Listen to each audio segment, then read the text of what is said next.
Bienvenue dans Étant donné, le podcast des acteurs de la data, avec NetMedia, un podcast produit par Splunk, la plateforme qui transforme les données en action. Aujourd'hui, notre actrice de la data est une défricheuse. Sa vie ressemble à un millefeuille de tranches de vie.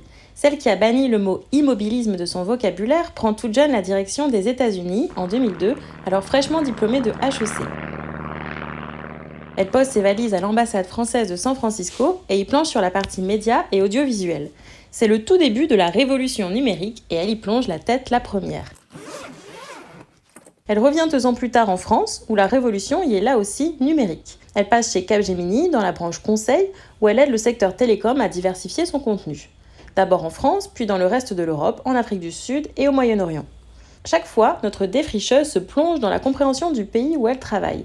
Elle se nourrit des défis à relever et des opportunités à saisir. On lui offre des missions d'entrée sur les marchés émergents, parfait pour celles qui adorent se confronter à des problématiques toujours renouvelées et surtout tirer profit de la connaissance d'autres pays, marchés et industries. Elle est alors une sorte de passerelle entre différentes cultures. Dans le secteur financier, pour offrir de nouveaux services aux clients, elle apprend à exploiter de nouvelles technologies et la data, évidemment. Et puis, à nouveau, elle se remet en déséquilibre et relève peut-être le plus beau défi qui soit. Dans ce nouveau chapitre, elle devient maman de 3 enfants. Mais ne vous y trompez pas, que ce soit au fin fond de l'Afrique sans électricité ou à Paris, face à un dilemme comptine aux soirées copines, le goût d'être challengé est au plus fort. Alors, quand on lui propose de soutenir une transformation culturelle profonde, de construire une passerelle entre privé et public, de porter une ambition qui serve l'intérêt général et les citoyens, alors là, c'est un défi à la taille de notre invitée. Ah oui, car aujourd'hui, nous accueillons la directrice d'Etalab, j'ai nommé Laure Lucchesi. Merci Audrey Houliard, Senior Content Marketing Manager chez Splunk, qui était depuis le début la plume des portraits de Étant donné et qui, sur cette nouvelle saison, donne aussi de la voix. Vous restez donc avec nous pour interroger notre invité du jour. Bonjour Laure Lucchesi. Bonjour Bertrand. Merci d'avoir accepté notre invitation dans Étant donné. Etalab, que vous dirigez donc, opère au sein de la Direction interministérielle du numérique, la DINUM, depuis 2011. Est-ce que vous pouvez nous préciser sa mission ? Alors, Etalab, au sein de la Direction interministérielle du numérique, c'est le département en charge de coordonner la politique publique de la donnée. Qu'est-ce que ça veut dire ? Ça veut dire que notre mission, c'est de faire en sorte que toutes les données dont dispose l'État dans ses systèmes d'information, dans ses services numériques, soient exploitées au mieux et qu'on en tire toute la valeur pour à la fois améliorer le service rendu aux usagers, mais aussi améliorer la façon dont l'administration fonctionne, en fait, dont elle produit son action. Donc, on parle des données qui sont des données de métier, en fait, des systèmes d'information de l'État, des différentes missions qu'il mène. On parle aussi de données personnelles, à caractère personnel, qui sont les données des usagers de services publics, et également de la capacité pour l'État à aller tirer parti de sources de données externes qu'il ne produit pas lui-même. Donc, on fait en sorte d'exploiter toutes ces sources de données différentes, bien sûr, dans la mesure où on a le droit d'y accéder d'un côté et de les ouvrir et de les faire circuler de l'autre. Nous, on découpe notre action en 3 grands volets. La première partie, c'est l'ouverture des données publiques, l'open data. Donc, ça veut dire rendre accessible à tous, mettre à disposition de toutes et tous les données qui, justement, ne sont pas des données personnelles ou ne sont pas couvertes par des secrets. La philosophie derrière ça, c'est de dire l'État, l'administration produit certaines données et autant en faire profiter, en fait, tous les utilisateurs qui ont le droit d'en connaître. Donc, je vous donnerai des exemples un peu plus tard, probablement. Ça, c'est le premier champ, l'open data. Le deuxième champ, c'est de faire circuler au maximum et de partager les données qui, là, sont des données qui sont d'une façon ou d'une autre protégées. Mais si une administration, par exemple, est en droit d'avoir accès à certaines données qu'une autre administration collecte, en fait, plutôt que de les redemander, par exemple, à chaque fois aux usagers du service public, on fait en sorte que les administrations s'échangent ces données en back-office et que ça allège la charge qui pèse sur les usagers du service public et qu'on soit plus efficace et qu'on rende un meilleur service. Je donnerai aussi des exemples. Ça, c'est le volet que nous, on appelle partage et circulation de données. Et le troisième volet, c'est de savoir nous-mêmes, en fait, exploiter ces données, les utiliser avec des data science, du machine learning, des algorithmes pour, là aussi, en fait, optimiser l'action des services publics. Donc ça, c'est le troisième champ qu'on appelle exploitation des données et qui va jusqu'au champ de l'intelligence artificielle. Donc voilà, notre mission au sein des services du Premier ministre et sous l'autorité du ministre de la Transformation et de l'Action publique, c'est d'accompagner toutes les administrations pour qu'elles se transforment et d'un point de vue système d'information et d'un point de vue connaissance et compréhension des enjeux liés à la donnée et d'un point de vue même organisationnel et culturel. Donc notre mission, c'est d'accompagner cette transformation. Laure, selon un classement de l'Union européenne de 2021, la France était alors en première position en termes de maturité sur l'open data. Lorsque vous êtes arrivé à la tête d'Etalab en 2016, quel était l'état des lieux ? Alors, c'est vrai que cette année, on est assez fiers parce que c'est la première fois qu'on est officiellement sur la toute première marche. Quand je suis arrivée en 2016, on était quand même déjà parmi les pays les plus avancés, non seulement en Europe, mais dans le monde entier, en matière d'open data. Ça, c'est mesuré par différents classements internationaux. Certains sont faits par l'OCDE, d'autres par l'Union européenne, d'autres par l'ONU. Il y a plusieurs classements qui existent, mais on est toujours en tête.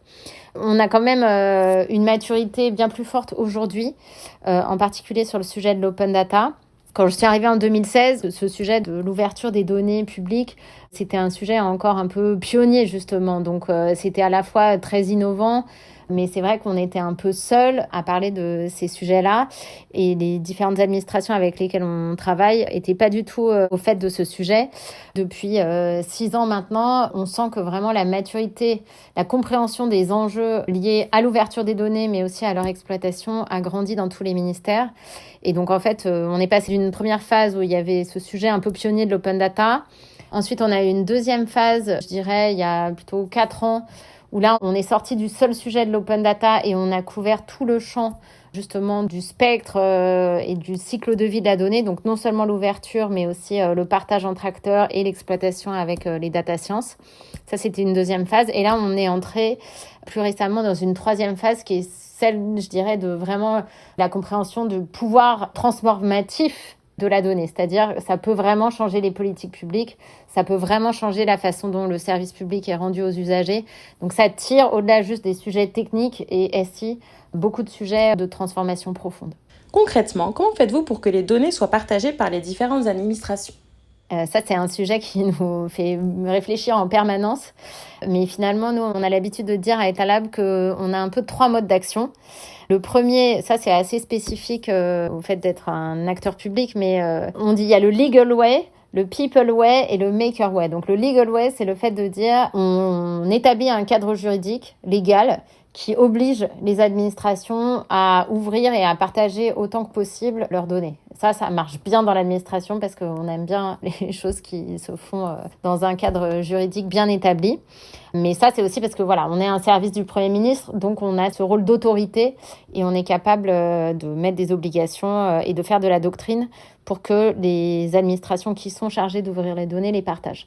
Le deuxième volet, c'est ce qu'on appelle People Way. C'est là vraiment travailler avec tous les acteurs à tous les niveaux hiérarchiques et leur prodiguer des conseils sur la manière de s'y prendre concrètement et les aider à mettre en place une stratégie autour de la donnée pour que chaque ministère réfléchisse à comment il améliore son action en tirant le meilleur parti des données.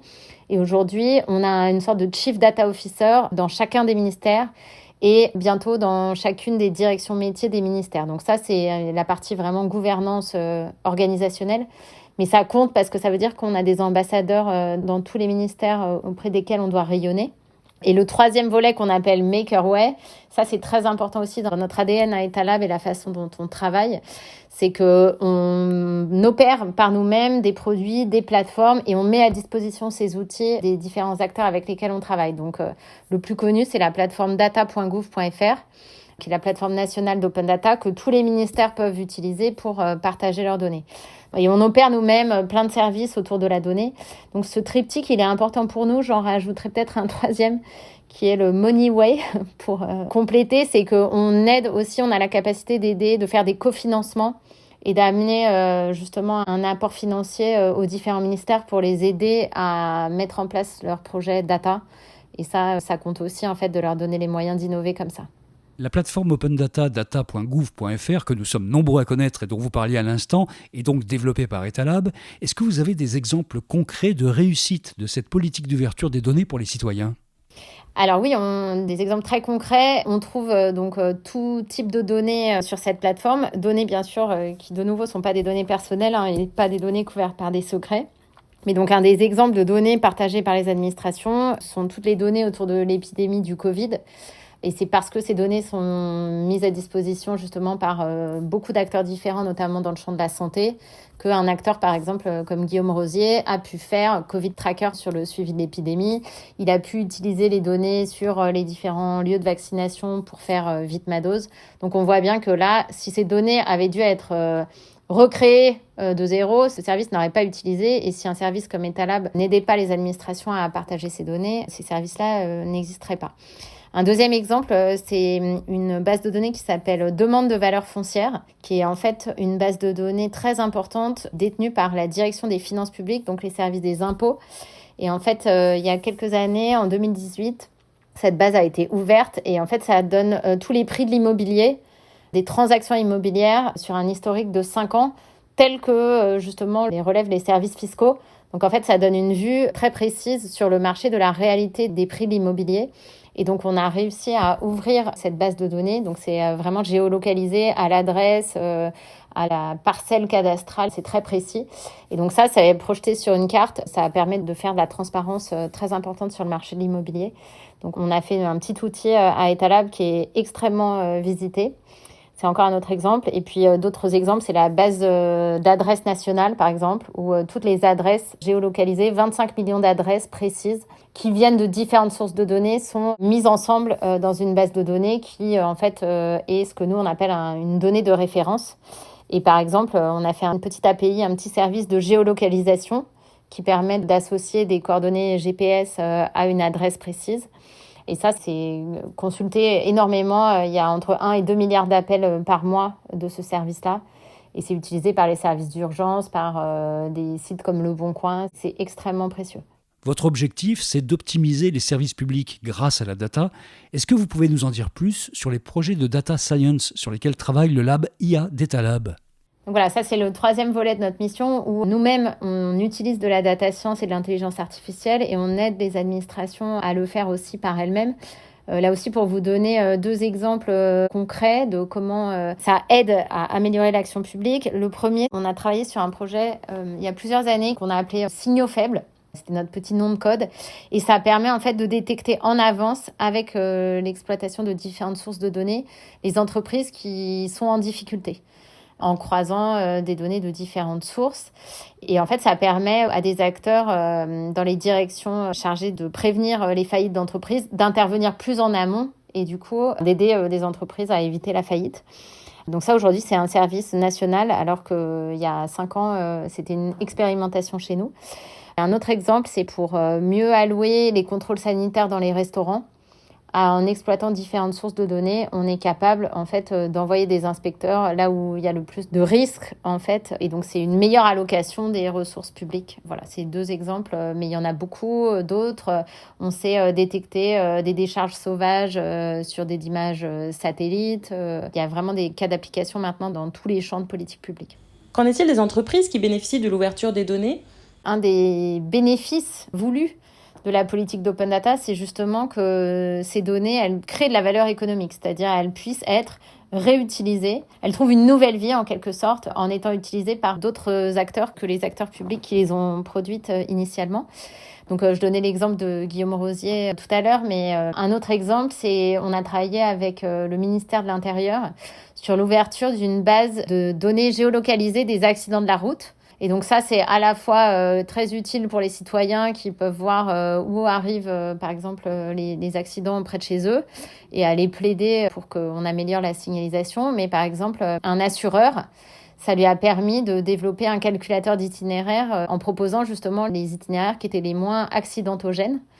Et donc, en fait, ça, c'est bénéfique et pour les usagers de nouveau et aussi pour les assureurs qui, forcément, protègent mieux leurs assurés. C'est un autre exemple. Mais donc, l'idée, c'est aussi vraiment que des données qui sont produites, qui existent déjà, soient partagées et que des entreprises les utilisent pour inventer des nouveaux services ou même dans leur cœur d'activité. Des données sur les entreprises, par exemple, on voit bien que dans tous les services comptables, financiers, on a besoin de ces données-là. Et par exemple, on a développé un service qui s'appelle Annuaire Entreprise, qui met à disposition justement toutes les données qu'on peut rendre publiques sur l'identité des entreprises.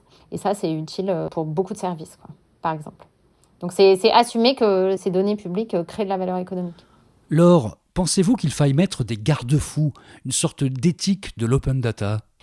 Alors, dans le cas de l'open data, donc le partage des données, en fait, le cadre juridique, légal, il est déjà très clair.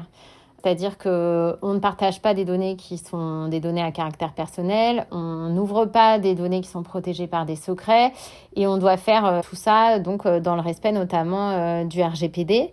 Il n'y a pas tellement de sujets éthiques sur le volet ouverture des données qui ne soient pas couvertes en fait, par le cadre légal.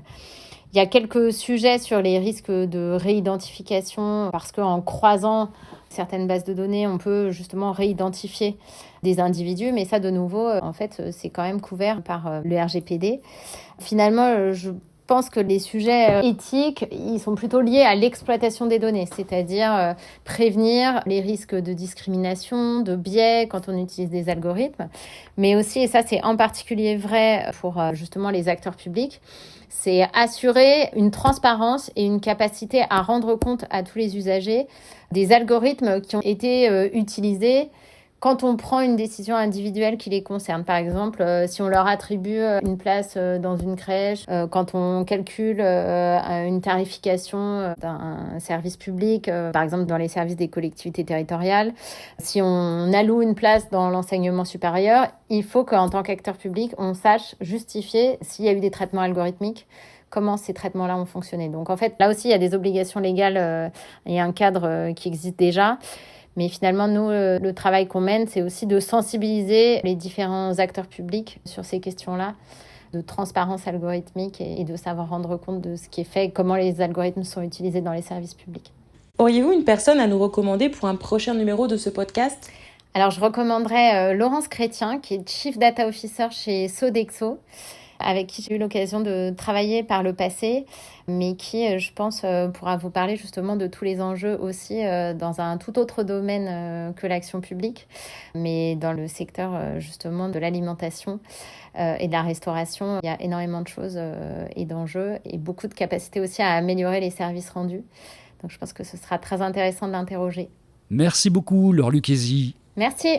Vous étiez l'invité d'Étant donné, le podcast des acteurs de la data, un podcast produit par Splunk, la plateforme qui transforme les données en action. Merci à notre nouvelle portraitiste cette saison, Audrey Williard, qui est toujours également derrière la production, l'écriture et l'accompagnement éditorial de ce podcast, avec Thierry Bertucca de Splunk. Merci à vous tous. Je vous rappelle que vous pouvez retrouver tous les épisodes précédents d'Étant donné sur toutes les plateformes de podcast. Vous pouvez donc vous abonner et nous donner des étoiles. À très bientôt avec un nouvel invité. Retrouvez tous les épisodes de Étant donné sur vos plateformes de podcast préférées. Et pour plus d'histoires autour des enjeux de la data, rendez-vous sur le site de Splunk, SPLUNK. À bientôt.